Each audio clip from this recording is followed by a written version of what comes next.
Hello everyone, welcome to our YouTube channel. हमारा आज का सेशन एमकॉम एंट्रेंस एग्जाम 2022 के लिए अगेन बहुत रेलेवेंट होने वाला है। आज हम लोग प्रिंसिपल्स ऑफ इंश्योरेंस पे डिस्कशन करने वाले हैं। बेसिकली हमारा आज का जो टॉपिक है प्रिंसिपल्स ऑफ इंश्योरेंस, ये MCom entrance exam point of view से जितना रेलेवेंट है उतना ही बीकॉम स्टूडेंट्स के लिए भी रेलेवेंट है। और यहाँ हमने बिल्कुल डिटेल में डिस्कशन किया है अबाउट प्रिंसिपल्स ऑफ इंश्योरेंस। एक एक प्रिंसिपल हम लोग देखेंगे, जो हम समझा रहे हैं वही नोट्स आपको यहाँ लिखा भी मिलेगा, तो कुछ भी नोट करने के लिए परेशान मत होना। इस नोट्स की कॉपी आपको हमारे टेलीग्राम चैनल पे मिल जाएगी, वहाँ से आप PDF डाउनलोड कर लेना।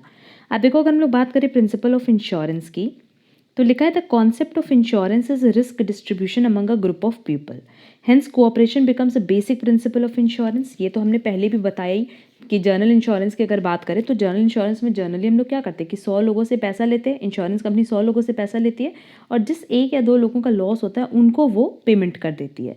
तो बेसिकली इंश्योरेंस का कॉन्सेप्ट तो यही है ना कि बहुत लोगों के बीच में उस रिस्क को हम डिस्ट्रीब्यूट कर दिए। मतलब सिंपली रिस्क कितने लोगों का है, 100 लोगों का, उनमें से पैसा कितने लोगों को मिलना है, एक या दो को, क्योंकि जनरल इंश्योरेंस की अगर हम बात करें तो उसमें सबका लॉस नहीं होता है। तो बेसिकली आप क्या कर रहे हो कि जो रिस्क है, जो डर है, उसका आप डिस्ट्रीब्यूशन कर रहे हो among a group of people. Hence cooperation becomes a basic principle of insurance. To ensure the proper functioning of an insurance contract, the insurer and the insured have to uphold the 7 principles of insurance mentioned below. हमने बताया कि overall 7 principal हैं insurance के और सबको हम लोग को डिटेल में डिस्कस करना है। पहला है इंश्योरेबल इंटरेस्ट, फिर है utmost good faith, next is indemnity, subrogation, contribution, proximate cause and principle of loss minimisation. अब एक एक पे डिटेल हम लोग कॉन्सेप्ट पढ़ लेंगे, बट जब आप लोग का कॉन्सेप्ट क्लियर होता है ना तो देखो MCQs ऑप्ट करना बहुत इजी हो जाता है। जनरली हमने देखा है कि बीकॉम में भी आप लोग इस टॉपिक को लर्न करके जाते हो या स्किप करके जाते हो। नहीं, ये स्किप करने वाला टॉपिक नहीं, बहुत इंटरेस्टिंग टॉपिक है। बस अगर आपको ये सातों टॉपिक समझ में आ गया, सातों पॉइंट क्लियरली समझ में आ गया ना, तो आप देखना MCQs करना बहुत ईजी हो जाएगा। और ये टॉपिक हमने इसलिए चूज़ किया ना, आप लोगों को कॉन्सेप्ट ही नहीं क्लियर होता है। तो जैसे ही सातों प्रिंसिपल ऑफ इंश्योरेंस का कॉन्सेप्ट आपको क्लियर हो जाएगा ना, आप इन पे MCQs कवर करके देखना। आप कोई भी MCQs लो, कहीं से भी लो, बहुत ही ईजिली आप उसको सॉल्व कर पाओगे। तो चलो एक एक टॉपिक हम लोग देखते हैं। सबसे पहला प्रिंसिपल है प्रिंसिपल ऑफ इंश्योरेबल इंटरेस्ट। नाम से ही समझ में आ रहा है कि इंश्योरेबल इंटरेस्ट मतलब कि हम जो भी पॉलिसी ले रहे हैं, मतलब जो भी पर्सन पॉलिसी ले रहा है, चाहे लाइफ इंश्योरेंस पॉलिसी ले रहा है, चाहे जनरल इंश्योरेंस पॉलिसी ले रहा है, उस पर्सन का उस पर्टिकुलर पॉलिसी में इंटरेस्ट होना चाहिए। मतलब जैसे इफ इन केस मान लो हम अपनी लाइफ के अगेंस्ट पॉलिसी लेते हैं तो हमें अपनी लाइफ में इंटरेस्ट है। हम अपनी कार, अपने मोबाइल के लिए इंश्योरेंस लेते हैं तो कहीं ना कहीं हमें अपनी कार में, मोबाइल में इंटरेस्ट है, क्लियर, कि हाँ हम उसका इंश्योरेंस करा सकते हैं। बट लेट्स से हमने किसी पर्सन की लाइफ का इंश्योरेंस कराया है, पर्सन का नाम है A। तो अब क्योंकि देखो हमें तो पैसा दिखेगा तो हम क्या चाहेंगे कि ठीक है इसकी डेथ हो जाए जल्दी से जल्दी, सो दैट हमें पैसा मिल पाए हमारी इंश्योरेंस पॉलिसी का, है ना। तो यही चीज़ बताया है कि जब आपका उसमें इंटरेस्ट होता है तब तो आप इंश्योरेंस पॉलिसी ले रहे हो, समझ में आता है। बट जब आपका, जैसे इफ़ इन केस मानो हमने बोला कि हमने A की लाइफ पे पॉलिसी ली, तो क्या A की लाइफ में मेरा कोई इंटरेस्ट है? नहीं, वहाँ मेरा कोई इंटरेस्ट है ही नहीं। तो अगर हमने पॉलिसी ली तो कहीं ना कहीं हमारा मोटिव क्या होगा कि हम मर जाएगा तो हमें पैसा मिलेगा, क्लियर। तो इंश्योरेंस कराने का सबसे पहला प्रिंसिपल यही होता है कि जो पर्सन इंश्योरेंस करा रहा है उसका उस पॉलिसी में इंटरेस्ट होना चाहिए। लिखा है the person getting an insurance policy must have an insurable interest in the property और life insured. A person is said to have an insurable interest if he is benefited by its existence and be affected by its destruction. मतलब अगर उसके होने से आपको कोई benefit मिले और उसके बर्बाद हो जाने से, डिस्ट्रक्ट होने से, डैमेज होने से आप अफेक्ट हो, इसी का मतलब होता है कि आपका उस पर्टिकुलर चीज़ में या पर्टिकुलर लाइफ में इंश्योरेबल इंटरेस्ट है। The presence of insurable interest is a legal requirement, so N insurance contract without the existence of insurable interest is not legally valid and cannot be claimed in a court।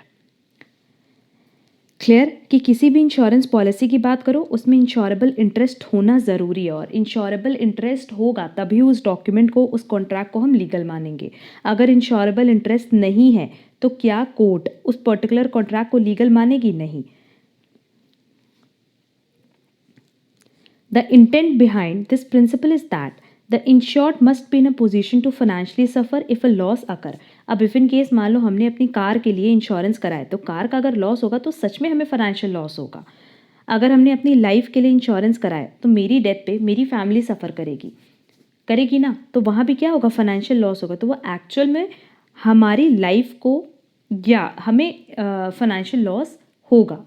That means कि इसमें हमारा insurable interest हो सकता है या होगा। But if in case मान लो हमने अपने किसी रिलेटिव की कार का इंश्योरेंस कराया, तो हमें उसकी कार से क्या लेना देना है। अगर उसकी कार का कोई लॉस हो जाए, डैमेज हो जाए, तो क्या हमें उससे कोई फाइनेंशियल लॉस होने वाला नहीं, वो तो हमारे रिलेटिव को होगा ना। तो अगर हमने अपने रिलेटिव की कार का इंश्योरेंस कराया तो कहीं ना कहीं माना जाएगा कि हमारा इंश्योरेबल इंटरेस्ट नहीं है, एंड क्योंकि इंश्योरेबल इंटरेस्ट नहीं है तो फिर उसको लीगली वैलिड भी नहीं माना जाएगा। अगर हमने अपने रिलेटिव की कार का इंश्योरेंस कराया तो नो डाउट हम क्या करेंगे कि उसको चोरी करा देंगे, उसकी कार की चोरी करा देंगे और कंपनी से पैसे ले लेंगे। क्लियर। तो जब आपका इंश्योरेबल इंटरेस्ट होता है ना, जब आपने किसी पर्टिकुलर लाइफ पे या पर्टिकुलर प्रॉपर्टी पे इंश्योरेंस लिया और आपका इंटरेस्ट होता है कि हाँ इसके लॉस होने से हमारा फाइनेंशियल लॉस होगा या हम फाइनेंशियली सफ़र करेंगे, तभी उस इंश्योरेंस को वैलिड माना जाता है। This principle helps in preventing gambling by way of taking insurance on a property and waiting for a loss to occur. In case of life insurance contracts, it reduces moral hazard whereby a person takes life insurance on another person and prays for his or her death for insurance claim. देखो यही चीज़ लिखा हुआ है। अब life insurance contract लेने का benefit क्या होता है कि कहीं ना कहीं हम मेंटली फ्री होते हैं कि चलो कल को मेरी डेथ हो भी जाएगी तो मेरी फैमिली एटलीस्ट फाइनेंशियली सफ़र नहीं करेगी। बट अगर हमने किसी और पर्सन की लाइफ पे इंश्योरेंस पॉलिसी ली है तो नो डाउट हमारा इंटेंशन यही होगा कि चलो ठीक है उस पर्सन की डेथ हो जाए और हम कंपनी से जाकर के इंश्योरेंस क्लेम कर लेंगे। क्लियर। तो इस तरह के कॉन्ट्रैक्ट को वैलिड नहीं माना जाएगा। क्यों? क्योंकि यहाँ पे आपका कोई इंश्योरेबल इंटरेस्ट नहीं था, और इंश्योरेबल इंटरेस्ट की डेफिनेशन हमने पहले ही बता दी कि सिंपली जिसके होने से आपको बेनिफिट मिले और जिसके बर्बाद दैट इज डिस्ट्रक्ट होने से आप कहीं ना कहीं मेंटली और फाइनेंशियली अफेक्ट हो। क्लियर। तो ये था first principle of insurable interest कि जब भी आप कोई भी पॉलिसी लोगे तो उस पॉलिसी में अगर आप अपने लाइफ के लिए पॉलिसी ले रहे हो या आप अपनी किसी प्रॉपर्टी के लिए पॉलिसी ले रहे हो तो उसमें आपका इंश्योरेबल इंटरेस्ट होना चाहिए। मतलब अगर आप लाइफ के लिए ले रहे हो या किसी प्रॉपर्टी के लिए ले रहे हो तो उसके होने से आपको फ़ायदा हो और उसके नुकसान होने से आप मेंटली और फाइनेंशियली अफेक्ट हो, तो उससे हम कहते हैं इंश्योरेबल इंटरेस्ट। क्लियर। ये फर्स्ट प्रिंसिपल था। Second principle is utmost good faith. अब अटमोस्ट गुड फेथ में ये चीज़ पता है कि जब एक पर्सन, मान लो हमने इंश्योरेंस कंपनी से इंश्योरेंस पॉलिसी ली, तो इंश्योरेंस पॉलिसी लेते टाइम मेरी ये ड्यूटी बनती है कि जो भी मेरी सिचुएशन है, जो भी फैक्ट्स एंड फिगर्स है वो हम इंश्योरेंस कंपनी को बताएं, और इंश्योरेंस कंपनी जो भी हमें इंश्योरेंस दे रही है उससे रिलेटेड जो भी टर्म्स एंड कंडीशंस है वो भी हमें क्लियरली मेंशन करे। मतलब जो भी हो गुड फेथ में हो, कुछ भी हिडन नहीं होना चाहिए। अब लेट्स से मान लो हमने अपनी लाइफ इंश्योरेंस पॉलिसी ली है, जबकि हमें पता है कि हमें कोई ऐसी डिजीज़ है जिसकी वजह से हमारी डेथ जल्दी हो जाएगी, और ये पॉइंट हमने डिस्क्लोज़ ही नहीं किया इंश्योरेंस कंपनी को, तो कहीं ना कहीं गुड फेथ नहीं हमारा। लिखा है principle of utmost good faith और uberrima fides is the primary principle of insurance. An insurance contract is a contract of utmost good faith. The most important aspect is that the prospective insured must accurately disclose to the insurer. Insured कौन हो गया? हम, और insurer कौन हो गई? Insurance company. Everything that he knows and that is और would be material to the risk to be insured. तो क्लियरली यही चीज़ बोला है कि ये सबसे पहला और इम्पॉर्टेंट प्रिंसिपल है इंश्योरेंस का कि जो भी पर्सन इंश्योरेंस कराने जा रहा है इंश्योरेंस कंपनी के पास, उसको सारे पॉइंट्स जो रेलेवेंट है, जो रिस्क से रिलेटेड हैं, उसको मेंशन करना होगा। Something is material if it would influence an insurer in determining whether to cover the risk and if so upon what terms. हर वो चीज़, अब आप पूछोगे कि मैम मटेरियल क्या है, क्या क्या हम डिस्क्लोज करेंगे, तो वो डिस्क्लोज करना जिससे इंश्योरर का, दैट इज जो इंश्योरेंस कंपनी है, उसका डिसीजन इन्फ्लुएंस हो सके। अब जैसे इफ इन केस मान लो अपनी लाइफ इंश्योरेंस पॉलिसी लेनी है और आपने बताया कि आपको कोई पर्टिकुलर डिजीज़ है, आपको हेल्थ इश्यूज़ है, तो उस केस में इंश्योरेंस कंपनी डिसाइड करती है कि वो इंश्योरेंस करेगी भी कि नहीं। Clear. Disclosure of all material information has to be made by both the parties to the contract, that is insured and insurer. और इंश्योरर को भी सारे पॉइंट्स डिस्क्लोज करने होते हैं, सारे टर्म्स एंड कंडीशंस उनको बताने होते हैं कि किस बेसिस पे ये पॉलिसी हो रही है, आपको कितना रिटर्न मिलेगा, कितना बोनस मिलेगा and so on. Since the insurance concept is based on the probability of a loss occurring, complete disclosure of the risk to be insured is of paramount importance in assessing the quality of risk or pricing of premium. अब insurance concept की बात करें तो ये completely किस पे depend करता है कि जितना ज़्यादा रिस्क होगा उतना ही ज़्यादा प्रीमियम होगा और उसी हिसाब से सिक्योरिटी दी जाएगी. तो जब इंश्योर्ड मतलब जो इंश्योरेंस करा रहा है, अगर हम उस रिस्क को पूरी तरीके से डिस्क्लोज करेंगे तभी इंश्योरेंस कंपनी हमसे प्रीमियम चार्ज कर पाएगी और तभी वो हमें फाइनेंशियल सिक्योरिटी और एक मेंटल सिक्योरिटी और रिस्क के अगेंस्ट सिक्योरिटी प्रोवाइड कर पाएगी. तो ये सबसे इंपॉर्टेंट प्रिंसिपल था अटमोस्ट गुड फेथ. इसमें सिर्फ इतनी सी चीज़ बता रही है कि हर एक पॉइंट जो कि इंश्योरेंस पॉलिसी से रिलेटेड है, जो कि इंश्योरेंस पॉलिसी को अफेक्ट कर सकता है, वो दोनों ही पार्टी को डिस्क्लोज करना होगा. Next is principal of indemnity. Principal of indemnity एक ऐसा प्रिंसिपल है जो ये कहता है कि जिस पर्सन ने इंश्योरेंस पॉलिसी ली है, जैसे हमने इंश्योरेंस पॉलिसी ली है, तो इंश्योरेंस पॉलिसी लेने का फ़ायदा ये होगा कि अगर हमें कोई फाइनेंशियल लॉस होता है तो हमें इस इंश्योरेंस पॉलिसी की हेल्प से इस लॉस को रिकवर करने का मौका मिलेगा एंड कम्प्लीटली हम उसी सिचुएशन में आ जाएंगे जिस सिचुएशन में हम लॉस जनरेट करने के पहले थे. जैसे एक छोटा सा एग्जांपल लो, अगर हमने कार इंश्योरेंस कराया है और कल को मेरी कार की चोरी हो जाती है तो इंश्योरेंस पॉलिसी हमें किस चीज़ का सिक्योरिटी देती है? इस चीज़ की सिक्योरिटी देती है कि इक्विवेलेंट टू दैट अमाउंट वो हमें पेमेंट करेंगे सो दैट हम एक नई कार परचेज कर सकें. तो जिस सिचुएशन में हम पहले थे, इस पर्टिकुलर सिचुएशन के अकर होने के पहले, फाइनेंशियल लॉस के अकर होने के पहले, थेफ्ट होने के पहले जिस सिचुएशन में हम थे, उसी सिचुएशन में वापस लाने की ड्यूटी किसकी होती है? इंश्योरेंस पॉलिसी की. तो प्रिंसिपल ऑफ इंडेमनिटी यही बता रहा है कि the essence of insurance is a principle of indemnity that the person who suffers a financial loss is placed in the same financial position after the loss as before the loss occurred. He neither profits nor is disadvantage by the loss. ना तो आपको कोई फ़ायदा होगा but आपको कोई नुकसान भी नहीं होगा. जैसे अगर मेरी कार की चोरी हो गई और हमने इंश्योरेंस लिया हुआ है तो अल्टीमेटली इंश्योरेंस पॉलिसी की हेल्प से हम उसी पोजीशन में आ जाएंगे, क्योंकि यहाँ हमें क्या होगा कि उतना ही अमाउंट वापस मिल जाएगा जिससे हम एक नई कार परचेज कर सके. तो ना हम किसी प्रॉफिट में होंगे ना हम किसी लॉस सिचुएशन में होंगे. क्लियर? और ये एसेंस है. एसेंस मतलब क्या होता है? जो जिसको हम कहते हैं आत्मा. मतलब पर्टिकुलर जो इंश्योरेंस हम कराते हैं उसका एसेंस, उसका रीज़न यही होता है कि एक पर्टिकुलर पर्सन को जो भी फाइनेंशियल लॉस हुआ है उसकी रिकवरी वो कर पाता है अपनी इंश्योरेंस पॉलिसी से. बट इंश्योरेंस पॉलिसी की हेल्प से ना तो उसको कोई फ़ायदा होता है ना नुकसान. जो नुकसान होता है वही इंश्योरेंस पॉलिसी की वजह से उसको रिकवर कराया जाता है. आगे लिखा है the principle of indemnity is applicable to all types of insurance policies except life insurance. अब क्योंकि अगर मान लो हमने अपनी लाइफ इंश्योरेंस ली है कि मेरी डेथ के बाद मेरी फैमिली को पैसा मिल जाए, तो अब इस केस में प्रिंसिपल ऑफ इंडेमनिटी एप्लीकेबल नहीं है. क्यों? क्योंकि जो लॉस मेरी फैमिली को होगा मेरी डेथ की वजह से वो कभी भी इंश्योरेंस कंपनी रिकवर नहीं करा सकती. वो सिर्फ उनको किस फॉर्म में हेल्प कर सकती है? Financially. Indemnity means security, protection, and compensation given against loss, damage, or injury. The insurer promises to help the insured in restoring the financial position before loss has occurred. तो simply यहाँ पे insurance company सिर्फ इस चीज़ का promise करती है कि जो फाइनेंशियल पोजीशन आपकी पहले थी लॉस के, वही लॉस के बाद भी होगी, इसकी हम गारंटी दे सकते हैं. अब ये लाइफ इंश्योरेंस के लिए बोलो या जर्नल इंश्योरेंस के लिए, whenever there is a loss of property, the loss is compensated. The compensation payable and the loss suffered should be measurable in terms of money. The insured will be compensated only up to the amount of loss suffered by him.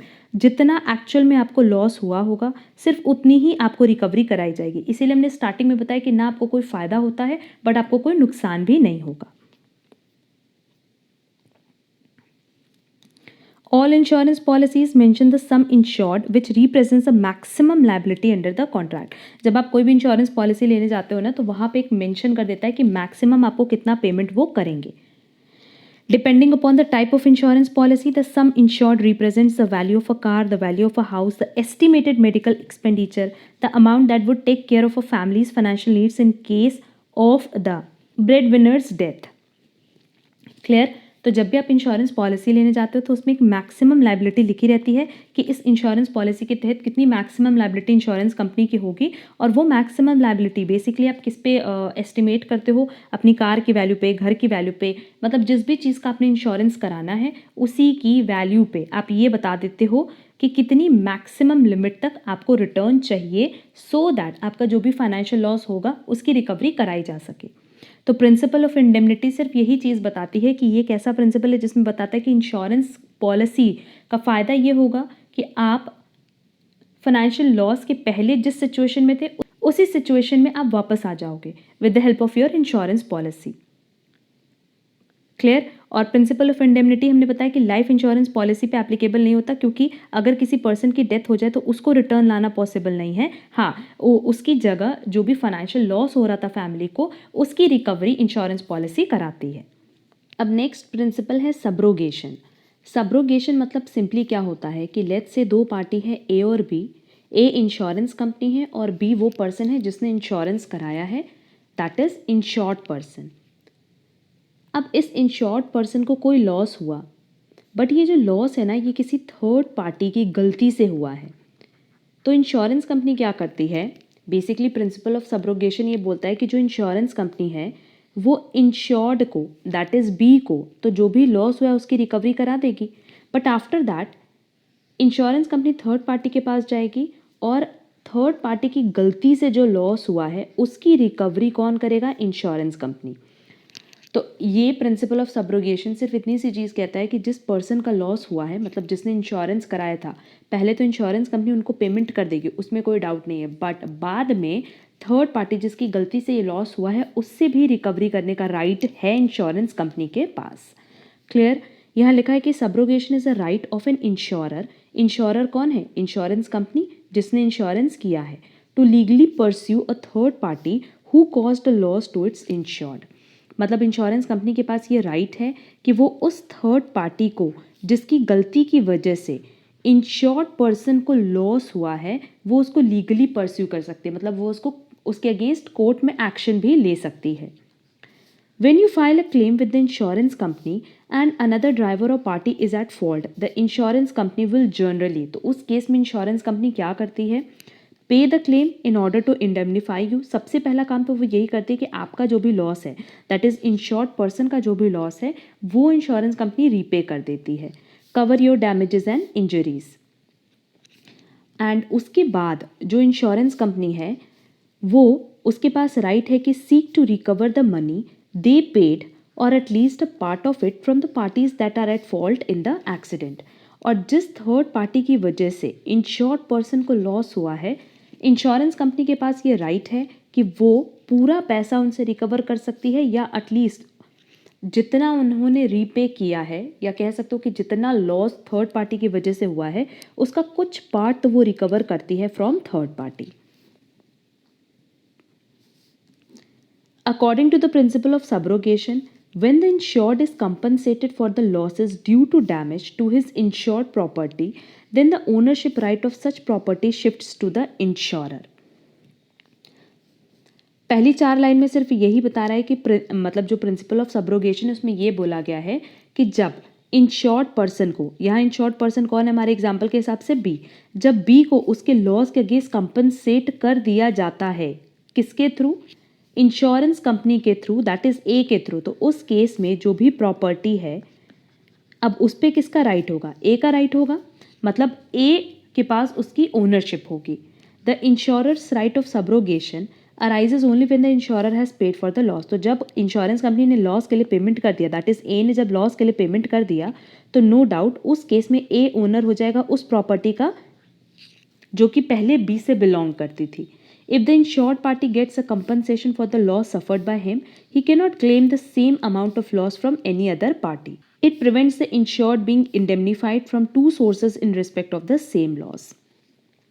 यहाँ simply यही चीज़ बोला है कि जब insured party को, that is B को, जो भी लॉस हुआ है अगर उसकी रिकवरी वो ए से कर ले रहा है तो उसके बाद अब प्रॉपर्टी किसकी होगी, ए की होगी, और फर्दर कोई भी एक्शन उस पर कौन ले सकता है, ए ले सकता है, बी नहीं ले सकता। और ऐसा सिर्फ इसलिए किया गया है सो दैट ये नहीं होना चाहिए कि अगर वो प्रॉपर्टी बी से ही बिलोंग करेगी तो बी क्या करेगा, उसी पर्टिकुलर प्रॉपर्टी के लिए या उसी पर्टिकुलर लॉस के लिए वो किसी और से भी इंडेमनीफाई करा सकता है और से भी रिकवरी कर सकता है। तो इसीलिए इस पूरे प्रोसेस में प्रिंसिपल ऑफ सब्रोगेशन में बेसिकली दो चीज़ होती है। पहला कि जिस थर्ड पार्टी की वजह से लॉस हुआ है उस थर्ड पार्टी से रिकवरी कर सकती है इंश्योरेंस कंपनी, और दूसरा जब इंश्योरेंस कंपनी पे करती है इंश्योर्ड पर्सन को, दैट इज जिसका लॉस हुआ है, तो उस केस में जो भी प्रॉपर्टी बिलोंग कर रही थी इंश्योर्ड पर्सन से अब वो किससे बिलोंग करेगी, इंश्योरेंस कंपनी से, दैट इज इंश्योरेंस कंपनी उसकी ओनर बन जाएगी। क्लियर? तो ये पूरा कॉन्सेप्ट था प्रिंसिपल ऑफ सब्रोगेशन का। Next is principle of contribution. अब कॉन्ट्रीब्यूशन में सिंपली कह रहा है कि लेट्स से बी ने इंश्योरेंस कराया, अब बी ने इंश्योरेंस ए से भी कराया है और बी ने इंश्योरेंस सी से भी कराया है। अब इफ इन केस मान लो सेम प्रॉपर्टी की इंश्योरेंस उसने ए से भी कराई है सी से भी कराई है और बी का जो टोटल लॉस है वो 5 लाख का हो रहा है, तो ये पॉसिबल नहीं है कि वो 5 लाख की रिकवरी ए से भी कर ले, 5 लाख की रिकवरी बी सी से भी कर ले। इन दोनों को मिला करके ही रिकवरी कितनी होगी, 5 लाख की, क्योंकि इंश्योरेंस का कॉन्सेप्ट यही बोलता है कि जितना एक्चुअल लॉस हुआ है आप सिर्फ उतने की रिकवरी कर सकते हो, उसके बियॉन्ड आप रिकवरी नहीं कर सकते। तो प्रिंसिपल ऑफ कॉन्ट्रीब्यूशन ये कहता है कि अगर दो लोगों ने मिल करके भी इंश्योरेंस किया है तो उस केस में ये दोनों मिल करके ही कॉम्पनसेट करेंगे, ऐसा नहीं है कि दोनों इंडिविजुअली कॉम्पनसेट करेंगे। क्लियर? और इस केस में बी के लिए भी यही बोला गया है कि जिस पर्सन ने इंश्योरेंस कराया है उसका टोटल जितना लॉस हुआ है वो उसको वन टाइम रिकवर कर सकता है। ऐसा नहीं होना चाहिए कि ए से भी रिकवर कर रहा है सी से भी रिकवर कर रहा है, वो उसको खाली वन टाइम रिकवर कर सकता है। क्लियर? लिखा है sometimes a property is insured with more than one company, the insured cannot claim more than the total loss from all the insurance companies put together, he cannot claim the same loss from different insurance companies. If one insurer pays full compensation, then that insurer can claim proportionate claim from the other insurers. हमने बताया कि दो लोगों ने insurance किया मिल करके ए और सी ने, तो मान लो ए ने पूरा 5 लाख का पेमेंट कर दिया तो ठीक है, एक बार तो वो बी को पेमेंट कर देगा बट बाद में वो सी से उसके लिए कंपनसेट कराएगा। क्यों कंपनसेट कराएगा? क्योंकि ए और सी इन दोनों को ही, ये दोनों इंश्योरेंस कंपनी और दोनों को ही प्रीमियम मिला होगा, किसके थ्रू? बी के थ्रू। तो जब दोनों ने ही प्रीमियम रिसीव किया तो नो डाउट दोनों को मिल करके पेमेंट करना होगा। A person can not be restored to be a better position than before the loss occurred, the total loss suffered by the insured will be contributed by different companies in proportion to the value of policies issued by them. तो clearly यही चीज़ बोला है कि एक person जिसको loss हुआ है, यहाँ पे कौन था? हमारे एग्जाम्पल के हिसाब से बी था। बी को जितना टोटल लॉस हुआ है सिर्फ उसकी रिकवरी होती है। पहले भी हमने इंश्योरेंस का कॉन्सेप्ट बताया है कि इंश्योरेंस का कॉन्सेप्ट यही होता है कि जितना आपको लॉस हुआ है पॉलिसी की हेल्प से आप उस लॉस की रिकवरी करते हो, मतलब लॉस के पहले आप जिस सिचुएशन में थे उसी सिचुएशन में आप लॉस के बाद भी आ जाते हो। बट अगर मान लो ये दोनों कंपनी के साथ इन्होंने इंश्योरेंस कराया है और दोनों इंश्योरेंस कंपनी अलग अलग इनको कॉम्पनसेट करेगी, तो उस केस में बी को जो लॉस हुआ था ना वो प्रॉफिट में कन्वर्ट हो जाएगा। क्योंकि सिंपली होगा क्या कि जितना लॉस हुआ अगर उसका डबल वो रिकवर कर ले तो प्रॉफिट सिचुएशन में आ गया ना। और इंश्योरेंस पॉलिसी कभी भी आपको प्रॉफिट सिचुएशन में कन्वर्ट करने की गारंटी नहीं देती, वो सिर्फ इतना कहती है कि आपको जितना लॉस हुआ है दैट इज आप पहले जिस सिचुएशन में थे उसी सिचुएशन में आपको ला करके खड़ा करेंगे, ये इंश्योरेंस पॉलिसी बोलती है। क्लियर?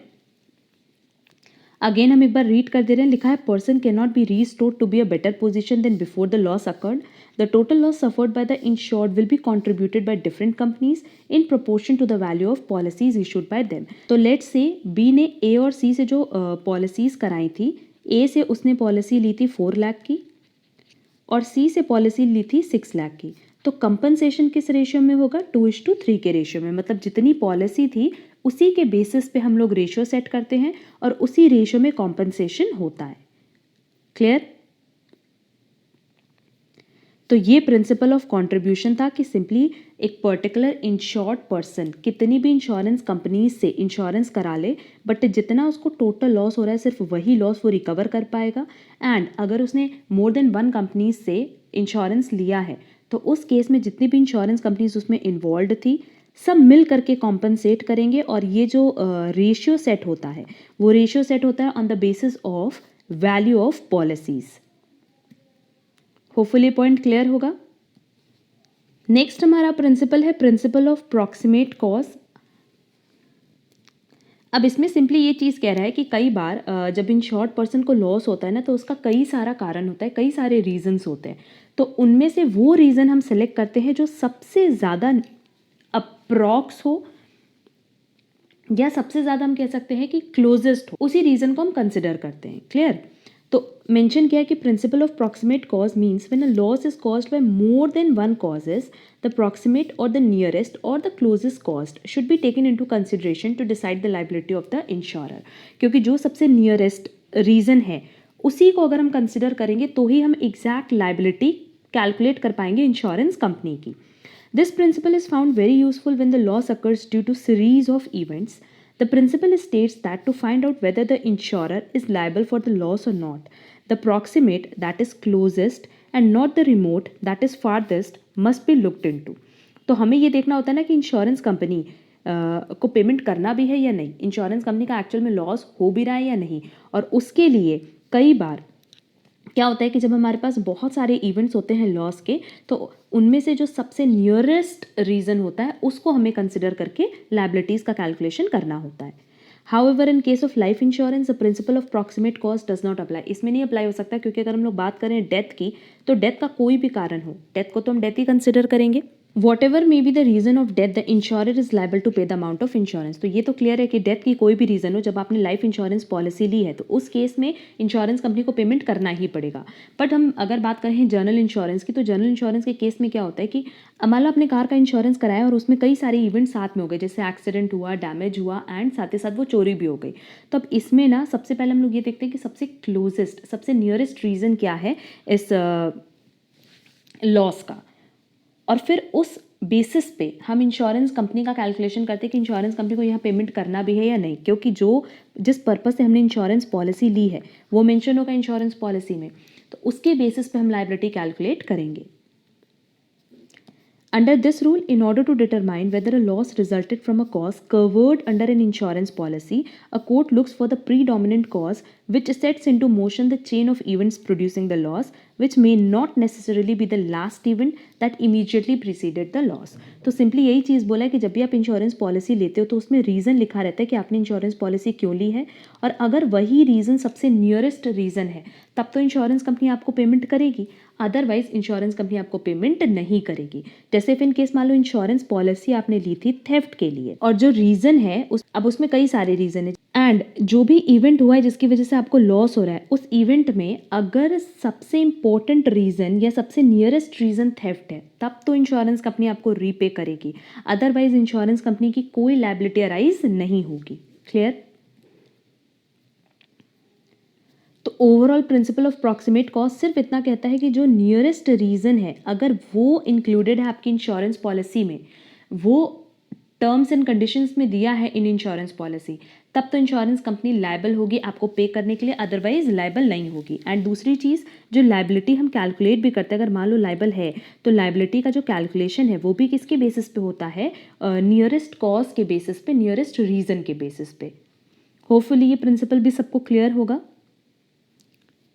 अब हमारा लास्ट प्रिंसिपल है प्रिंसिपल ऑफ इंश्योरेंस का, प्रिंसिपल ऑफ लॉस मिनिमाइजेशन। अब यहाँ पे ये चीज़ बोला गया है कि जिस भी पर्सन ने इंश्योरेंस लिया है, दैट इज़ इंश्योर्ड पर्सन की बात कर रहे हैं, कि वो जब भी कैलकुलेशन करता है अपने लॉस का, तो उसको अपने लॉस को कम से कम कैलकुलेट करना चाहिए। क्योंकि जनरली होता क्या है कि लोग बढ़ा चढ़ा करके बोलते हैं, अब 10 लाख का लॉस हुआ है और वो शो करेंगे 50 लाख का लॉस। तो इसी के लिए प्रिंसिपल बना है कि आप कोशिश ये करोगे कि आपका जितना एक्चुअल लॉस हुआ है आप वो बता पाओ, और जब आप कैलकुलेशन कर रहे हो अपने लॉस का कि कितना इंश्योरेंस कंपनी से रिकवर करना है, उस केस में आपको अपने लॉस का कैलकुलेशन कम से कम बेसिस पे करना होगा। लिखा है according to the principle of loss minimisation, insured must always try his level best to minimise the loss of his insured property in case of sudden events like fire etcetera. Generally यही होता है कि जब fire होता है, earthquake होता है, तो उस केस में बहुत ज़्यादा प्रॉपर्टी का लॉस होता है, और एंड उस पर्टिकुलर सिचुएशन में principle of loss minimisation apply होता है कि जब आप कैलकुलेशन करोगे, ठीक है फायर से लॉस तो हो गया, उसकी रिकवरी इंश्योरेंस कंपनी कराएगी, उसमें कोई प्रॉब्लम नहीं है, बट जब आप कैलकुलेशन कर रहे हो लॉस का, तो आपकी ये ड्यूटी बनती है कि आप principle of loss minimisation follow करो और कम से कम कैलकुलेशन रखो अपने लॉस का। The insured must take all necessary steps to control and reduce the losses and to save what is left. जो बचा है उसको बचाने की कोशिश करना, ये नहीं कि उसको भी आप लॉस में ही इंक्लूड कर लो। तो ये आपकी ड्यूटी होती है, ये इंश्योर्ड पर्सन की ड्यूटी होती है कि जितनी चीज़ें बच गई हैं उसको संभाल करके रखें, उसको लॉस का पार्ट ना माने। This principle makes the insured more careful in respect of this insured property just as any prudent person would do in those circumstances. मतलब आपको ये मान करके कैलकुलेशन करना है कि आपका अपना लॉस है, ये मान करके नहीं चलना है कि इंश्योरेंस कंपनी पे कर रही है तो उनसे जितना भी रिकवर कर लो। If he does not do so, the insurer can avoid the payment of loss attributable to his negligence. But it must be remembered that though the insured is bound to do his best for his insurer, he is not bound to do so at the risk of his life. ये चीज़ भी पर clear है कि आप जो भी करोगे, मतलब जो इंश्योर्ड पर्सन है उसको जो भी एक्टिविटी करनी है, जो भी लॉस का कैलकुलेशन करना है, उसमें सिर्फ इतना ध्यान रखना है कि वो किसी भी चीज़ को निगलेक्ट ना करे, नेग्लिजेंसी नहीं होनी चाहिए, क्लियर। बट अगर उनकी लाइफ का रिस्क है तो वो उसको अवॉइड भी कर सकते हैं और उस केस में इंश्योरेंस कंपनी आपको पूरा पेमेंट करती है। बट इंश्योरेंस कंपनी की तरफ से जर्नली होता क्या, प्रैक्टिकली हम बता रहे हैं कि इफ़ इन केस मान लो आपने अपने स्टॉक का इंश्योरेंस कराया था और आपके गोडाउन में फायर लग जाती है, आग लग जाती है, तो उस केस में ना इंश्योरेंस कंपनी अपनी तरफ से एक इन्वेस्टिगेटर भेजता है और वो इन्वेस्टिगेटर पूरी इन्वेस्टिगेशन करके एग्जैक्ट लॉस का कैलकुलेशन करता है। क्योंकि हम ये मान करके चलते कि अगर हम इंश्योर्ड पर्सन को बोलेंगे लॉस का कैलकुलेशन करने तो वो बढ़ा करके ही लॉस दिखाएगा। तो प्रैक्टिकल लाइफ में हम कह रहे हैं, ये बेसिकली थ्योरी में यही चीज़ चलती है कि जिसका लॉस हुआ है उसी को लॉस का कैलकुलेशन करना है, बट प्रैक्टिकल लाइफ में हम बोले तो एक पर्सन इंश्योरेंस कंपनी की तरफ से भी अपॉइंट किया जाता है और वो प्रॉपर इन्वेस्टिगेशन करता है कि जितना लॉस इंश्योर्ड पर्सन ने दिखाया है वो करेक्ट है भी या नहीं। आगे लिखा है the insured must not neglect and behave irresponsibly during such events just because the property is insured. Hence, it is responsibility of the insured to protect his insured property and avoid further losses. तो ये insured person की duty बनती है कि अगर उसके सामने कोई ऐसी चीज़ है जो वो उसमें से बचा सकता है, सेव कर सकता है, तो ये उनकी ड्यूटी है कि वो उसको सेव करे। ये इंटेंशन नहीं होनी चाहिए कि चलो इंश्योर्ड कि हमने तो प्रॉपर्टी का इंश्योरेंस कराया ही है तो जितना लॉस होना है हो जाए। ये इंटेंशन कभी भी एक इंश्योर्ड पर्सन की नहीं होनी चाहिए। उसकी इंटेंशन हमेशा क्लियर होनी चाहिए। उसकी इंटेंशन ऐसी होनी चाहिए कि ठीक है जितना लॉस हुआ, बट अगर वो कोई चीज़ सेव कर सकता है तो वो सेव कर ले फॉर फ्यूचर। तो overall principle of loss minimisation में सिर्फ ये बताता है कि जिस पर्सन ने इंश्योरेंस कराया, दैट इज इंश्योर्ड पर्सन, उसकी भी कुछ ड्यूटी बनती है। ये नहीं कि इंश्योरेंस कराने के बाद वो बिल्कुल फ्री हो जाए अपनी ड्यूटी से, अपनी रिस्पॉन्सिबिलिटी से। ये उसकी ड्यूटी है कि अगर फ्यूचर में कोई लॉस हो भी जाता है तो जितना वो सेव कर सकता है, जितना लॉस होने से रोक सकता है रोक दे, और बाकी कैलकुलेशन करके एक्चुअल लॉस की जो फिगर है वो इंश्योरेंस कंपनी को बता करके उसकी रिकवरी कर ले। तो ये लास्ट प्रिंसिपल था प्रिंसिपल ऑफ इंश्योरेंस का। अब ओवरऑल हमने इन सातों प्रिंसिपल को बहुत डिटेल में डिस्कस किया है क्योंकि इन टॉपिक से ना एग्जाम में क्वेश्चंस आते हैं। अब जब हम इसका एमसीक्यू सेशन अपलोड करेंगे तो देखना किसी भी प्रिंसिपल में आपको कोई प्रॉब्लम नहीं होगी एंड आप बहुत ही ईजिली सारे एमसीक्यूज अटेम्प्ट कर पाओगे। जनरली अगर हम इंश्योरेंस की बात करें तो इंश्योरेंस से यही 7 प्रिंसिपल से क्वेश्चंस पूछता है। हमने एमकॉम एंट्रेंस एग्जाम के लिए बहुत सारी क्लासेस अपलोड किए हैं और वहाँ आप देखोगे ना तो इंश्योरेंस चैप्टर से रिलेटेड जनरली जो एग्जाम में क्वेश्चन पूछता है, चाहे तो टाइप्स ऑफ इंश्योरेंस से पूछता है जिसकी क्लास हमने ऑलरेडी अपलोड कर दी है, या प्रिंसिपल ऑफ इंश्योरेंस से पूछता है। इसका नोट्स आपको हमारे टेलीग्राम चैनल पे मिल जाएगा जिसकी लिंक आपको डिस्क्रिप्शन बॉक्स में दी गई है। और अगर अब भी इन प्रिंसिपल्स में कोई डाउट है तो आप कमेंट बॉक्स में कमेंट करके पूछ सकते हो। साथ ही साथ आप हमसे टेलीग्राम पे भी कनेक्ट कर सकते हो। हमने हर यूनिवर्सिटी के लिए एक प्लेलिस्ट बना दी है सो दैट आपको कहीं पे भी क्लासेस फाइंड आउट नहीं करनी पड़े, और हर एक प्लेलिस्ट की लिंक आपको डिस्क्रिप्शन बॉक्स में दी गई है। उम्मीद करते हैं कि आपको क्लास यूज़फुल लगा होगा। अगर आपको आज का वीडियो पसंद आया है, समझ आया है, तो वीडियो को लाइक ज़रूर करना। हम लोग मिलेंगे हमारे नेक्स्ट क्लास में जहां हम लोग एमकॉम एंट्रेंस एग्जाम से रिलेटेड कुछ और इंपॉर्टेंट टॉपिक्स पे डिस्कशन करेंगे। आज के लिए बस इतना। Thank you so much.